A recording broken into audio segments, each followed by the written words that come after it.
Je m'appelle Philippe Guillot, je suis un inventeur et j'ai inventé en 2000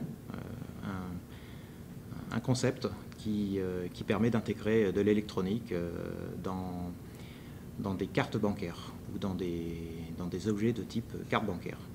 Dans ce domaine, aujourd'hui, nous sommes les seuls. Nous avons déposé énormément de brevets au fil des années. Il est difficile de fabriquer cette carte, elle n'a jamais été contrefaite et nous avons derrière plus de 400 personnes qui travaillent au niveau de la production de ces cartes de crédit. Donc moi je viens du milieu de la sécurité. J'ai travaillé de nombreuses années dans la sécurité et effectivement nous avons démarré notre société en France dans un premier temps. D'abord parce que en termes de technologie, les Français sont quand même très à la pointe dans ce qui concerne les cartes à puce. Et ensuite parce que j'ai pensé que le marché français était propice avec la fraude autour de ce qu'on a appelé les yes cards, etc.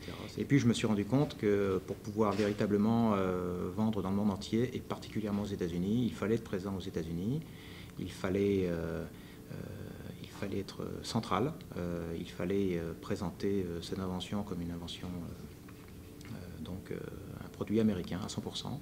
Et c'est ce que nous avons fait. Donc nous sommes venus nous installer à Los Angeles. Alors pourquoi Los Angeles?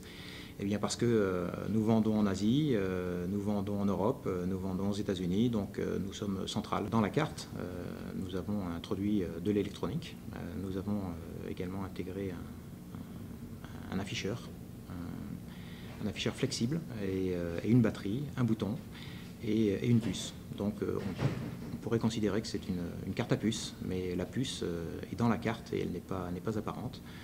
À chaque fois que j'appuie sur le bouton, eh bien, la carte me délivre un code qui est unique et qui change toutes les minutes. À partir de là, ça ne sert à rien de noter le code, puisque ce code est valable une minute et ne peut servir qu'une seule fois. Pour pouvoir frauder avec cette carte, il faudrait que j'ai physiquement volé la carte, qui rend les choses plus compliquées pour un